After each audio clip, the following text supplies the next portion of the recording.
ओम शांति। आज 18 अक्टूबर 2021। बाबा के महावाक्य हैं, मीठे बच्चे, बाबा कितनी दूर से तुम्हें पढ़ाने आते हैं। पढ़ाई की फीस भी नहीं लेते, तो कितना प्यार से पढ़ना चाहिए।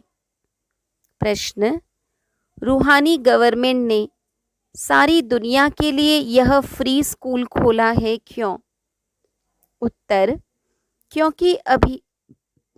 क्योंकि सभी ऑर्फन निधन के बन गए हैं। बाप ऐसे गरीब बच्चों से फीस क्या लेंगे। इस अंतिम जन्म में बाप ऐसी पढ़ाई पढ़ाते हैं जिससे तुम विश्व का मालिक बन जाते हो। जो नए नए बच्चे पढ़ने के लिए आते हैं उन्हें भी कोई घाटा नहीं होता। भले पिछाड़ी में आए हैं, लेकिन थोड़ी मेहनत कर पुरानों से भी आगे जा सकते हैं। गीत जाग सजनिया जाग। ओम शांति। मीठे मीठे रूहानी बच्चों ने गीत सुना। रूहानी बाप ने कहा, यहाँ तुम बच्चों को आत्म अभिमानी हो बैठना होता है। परम पिता परमात्मा और बच्चे अभी आकर मिले हैं। इसको कहा जाता है आत्माओं और परमपिता परमात्मा का इस सृष्टि पर मेला। यह मेला एक ही बार होता है। आधा कल्प सत्युग त्रेता में कोई बुलाते ही नहीं। तुम बच्चे सुखी रहते हो, जो सुख तुम आत्माएं अभी पा रही हो।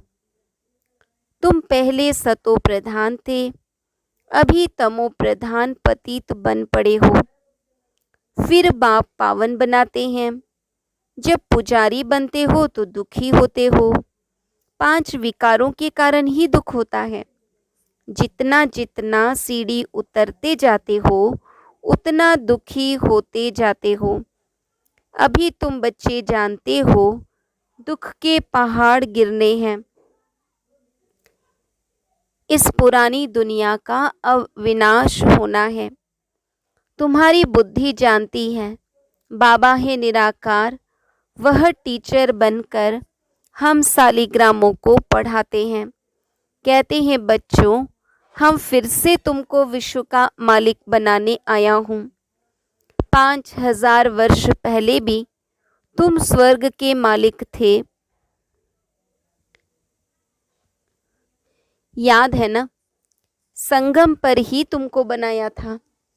अभी फिर तुमको मनुष्य से देवता, वैकुंठ, स्वर्ग का मालिक बनाने आया हूँ। तुमको यह वर्षा दिया था, फिर तुमको 84 जन्म लेने पड़े। अभी तुम्हारे 84 जन्म पूरे हुए हैं। अभी मैं आया हूँ, फिर तुमको पहले नंबर जन्म से शुरू करना है। मैं तुम्हारा बाप तुमको पढ़ाता भी हूँ। अब बाप पढ़ाने की फ़ी बच्चों से लेगा? अब कोई पिता अपने बच्चे से पढ़ाने की फ़ीस तो ले नहीं सकता। बच्चों से फ़ी कैसे लेंगे? 1 पाई भी फ़ी नहीं लेता हूँ, है ना। बाबा हमें संपूर्ण निःशुल्क पढ़ाते हैं। कितना दूर परमधाम से आता हूँ तुमको पढ़ाने। यह नौकरी करने रोज आता हूँ, है ना। जैसे स्कूल के टीचर होते हैं ना, स्कूल जाते हैं रोज बच्चों को पढ़ाने। तो बाबा कहते हैं, ऐसे मैं भी रोज नौकरी करने आता हूँ, तुम बच्चों को पढ़ाता हूँ। कोई की नौकरी दूर कहाँ होती है तो रोज आना जाना होता है ना। तुम जानते हो बाबा ज्ञान का सागर है, जो हमको सृष्टि के आदि मध्य अंत का ज्ञान देते हैं। भगवान उवाच, मैं निराकार परमात्मा हूँ, न कि कृष्ण। तुम जिस कृष्ण को भगवान समझते हो वह भगवान हो न सके। वह तो पूरे 84 जन्म लेते हैं। भगवान को अपना शरीर नहीं है। जैसे तुम आत्मा हो वह भी आत्मा है, परंतु सिर्फ आत्मा कहने से तो सबके साथ मिल जाएंगे, इसलिए मुझे परम आत्मा कहते हैं। ड्रामा प्लान अनुसार मुझ आत्मा का नाम शिव है। मैं हूँ निराकार, मुझे बुलाते ही हैं शिव बाबा। असूल मेरा नाम एक ही है, बाकी भिन्न भिन्न नाम रख दिए हैं। मेरा नाम कोई रुद्र है नहीं, न कृष्ण ने कोई यज्ञ रचा है। यह सब है झूठ। मैं ही आकर तुमको सच बतलाता हूँ। तुमको सच सच नर से नारायण बनाने मैं आया हूँ। मेरा घर बहुत दूर है। अब सोचिए, इतने दूर देश से बाबा रोज हमें पढ़ाने आते हैं। यहाँ आकर इस शरीर द्वारा तुमको पढ़ाता हूँ। सारा दिन इसमें बैठता नहीं हूँ, है ना। बाबा कोई 24 घंटा ब्रह्मा बाबा में नहीं विराजमान होते हैं। चक्र लगाता रहता हूँ। मेरी ग्लानि करने के कारण तुम बहुत दुखी महान पतित बन गए हो। ब्रह्मा को भी कोई आदिदेव कहते, कोई एडम कहते, कोई महावीर कहते, तुम प्रजापिता कहते हो। तुमने मुझे आधा कल्प याद किया है, इसलिए मुझे इस पराये देश में आना पड़ा है। सब पति दुखी हैं, ऑर्फन्स हैं, धनी धोरी है नहीं। ऑर्फन को पढ़ाने के लिए गवर्नमेंट फ़ी नहीं लेती है, यानी अनाथ बच्चों को गवर्नमेंट फ्री पढ़ाती है। यह तो बहुत बड़ी रूहानी गवर्नमेंट है। बेहद के बाप को कोई जानते नहीं है। कितने जप तप दान पुण्य आदि करते हैं। पूछा जाता है यह क्यों करते हो, तो कहेंगे इससे भगवान के पास पहुंच जाएंगे। कोई जप तप करने से पहुंचेगा, कोई शास्त्र पढ़ने से। बाप कहते हैं ऐसे तो है नहीं। भक्ति करते करते तो तुम और ही पतित बन गए हो। पंख टूट गए हैं, तुम उड़ नहीं सकते हो जब तक तुम्हारे में ज्ञान घृत न पड़े। घृत अथवा पेट्रोल खत्म हो जाने से ज्योत बुझ गई है, फिर मैं आकर भरता हूँ। तुम जानते हो बाबा आया हुआ है। यहाँ तुम खुशी में रहते हो, घर में जाने से तुम भूल जाते हो। तुमसे मैं इस पढ़ाई की फ़ी नहीं लेता हूँ। तुम कहेंगे यह चावल मुट्ठी देते हैं। यह चावल मुट्ठी तो भक्ति मार्ग में देते आए हो, जिसका रिटर्न फिर दूसरे जन्म में मिलता है। अभी तो तुम जानते हो बाप सम्मुख बैठे हैं, फ्री पढ़ाते हैं, क्योंकि जानते हैं इन्हों के पास रखा ही क्या है। बाबा के सब गरीब बच्चे ही पढ़ते हैं, तो बाबा कोई फीस नहीं लेते हैं, तो बाप थोड़ी ही तुमसे कुछ लेंगे। उस पढ़ाई में तो कितना खर्चा करना पड़ता है, कितने इम्तहान पास करने पड़ते हैं। मैं तो एक ही पढ़ाई पढ़ाता हूँ, स्कूल में जो आते जाते हैं उनको ऐड करता जाता हूँ। हाँ, जो लेट आते हैं उनको थोड़ी मेहनत जास्ती करनी पड़ती है। उनके बदले में फिर देरी से आने वालों को अच्छी पॉइंट्स मिलती हैं। जो जल्दी जल्दी पढ़ते उनको कुछ घाटा नहीं है। नई नई अच्छी पॉइंट्स मिलने से पुरानों से भी तीखे जाते हैं। बाप कहते हैं शुरू में जो आए वह कितने भागंती हो गए। अच्छा हुआ जो तुम देरी से आए, सो फिर तुमको गुहियते गुही पॉइंट्स मिलती है। बाप कहते हैं जिस्मानी पढ़ाई भी पढ़ो, शरीर निर्वाह अर्थ धंधा धोरी भल करो, सिर्फ मुझे याद करो और चक्र को याद करो। यह भूलना नहीं चाहिए। यह तो समझते हो ना कि अब हमारे 84 जन्मों का अंत है। बाप समझाते हैं मुझे याद करो तो तुम तमो प्रधान से सतो प्रधान बन जाएंगे। याद तो तुम बाप को भी करते हो, पति को भी करते हो। अब मैं तुम्हारा पतियों का पति, बापों का बाप हूँ, टीचर भी हूँ। मैं तुम्हारा सब कुछ हूँ, सुख देने वाला हूँ। वह पतित संबंधी आदि तो तुमको दुख ही देंगे। सतयुग में कोई किसको दुख नहीं देते। अब मैं आया हूँ सतयुग का राज्य भाग्य देने। तुम जानते हो इस संगम पर ही बाप से हम वर्षा लेते हैं। अब जितना तुम पढ़ेंगे, पढ़ाई भी बहुत सहज है। यह है ही सहज ज्ञान, सहज याद।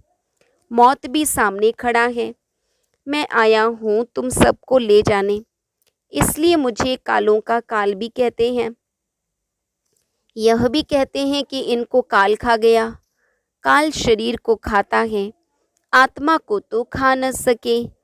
आत्मा तो एक शरीर छोड़ दूसरा जाकर लेती है, पाठ बजाती है।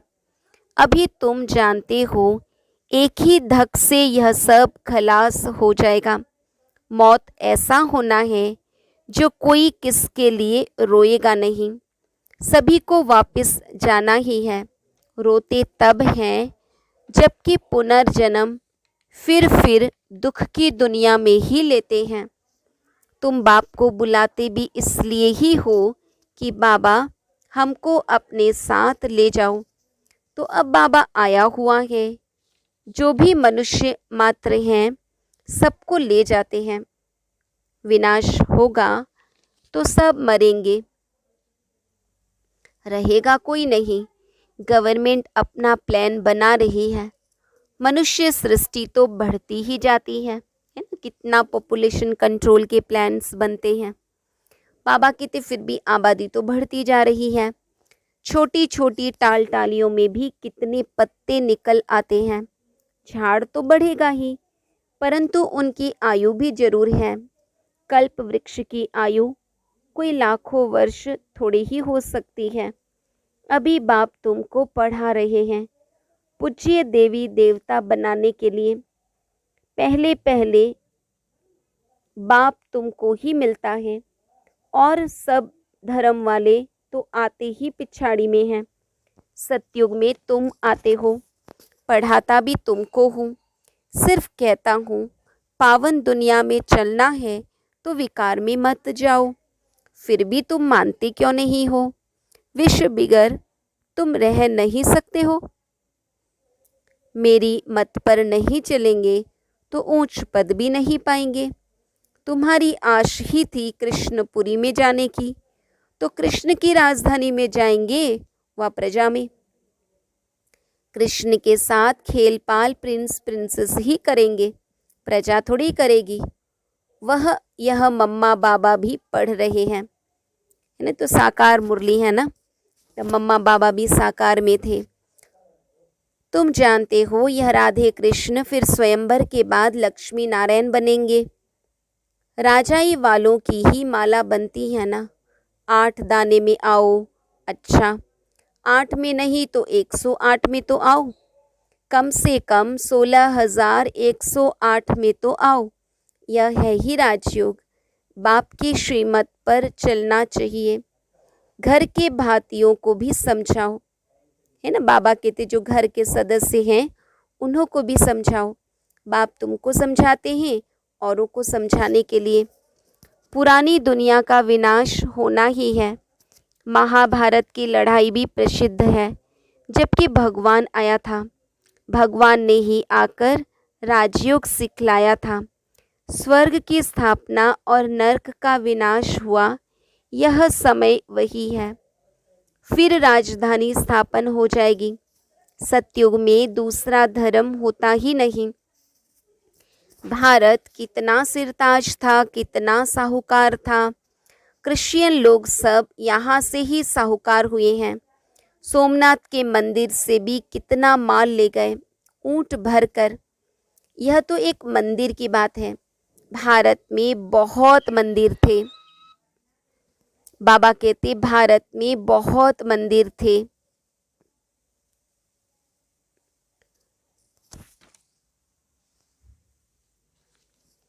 बाप सारे झाड़ का राज समझाते हैं। मैं बीज ऊपर में हूँ। यह उल्टा झाड़ है ना। नॉलेजफुल मैं हूँ। तुम मुझे पुकारते ही हो पतित पावन आओ। अब तुमको स्मृति आई है। तुम मुझे पुकारते ही हो पतित पावन आओ, फिर भी कह देते नाम रूप से न्यारा है। रावण ने सबको एकदम बेसमझ बना दिया है। अब तुमको स्मृति आई है, हमारा बाप कौन है, यह चक्र कैसे फिरता है। सबकी समझ तो एक नहीं होती। एक की समझ न मिले दूसरे से, एक के फीचर्स न मिले दूसरे से। है ना। बाबा कहते सबकी समझ अपनी अपनी है, सबके चेहरे भी अपने अपने हैं। तो अब तुम बच्चों को बाप का बनना चाहिए ना। वह बाप भी है, टीचर भी, तो सतगुरु भी है। तुम जानते हो यह फ़ी कुछ लेते नहीं हैं। बिगर कौड़ी खर्चा तुमको 21 जन्मों के लिए राजाई मिल जाती है। तुम भक्ति मार्ग में ईश्वर अर्थ कुछ देते थे तो दूसरे जन्म में तुमको मिलता था। अभी तो मैं डायरेक्ट आकर भारत को स्वर्ग बनाता हूँ। इसमें जो कुछ खर्चा लगता है वह बच्चों का ही लगता है। बच्चों को ही कहेंगे खर्चा करना है। इस एक ब्रह्मा को अच्छी तरह पकड़ा खर्चा करने के लिए। इनमें प्रवेश कर इनसे सब कुछ कराया। यह तो झट स्वाहा हो गया।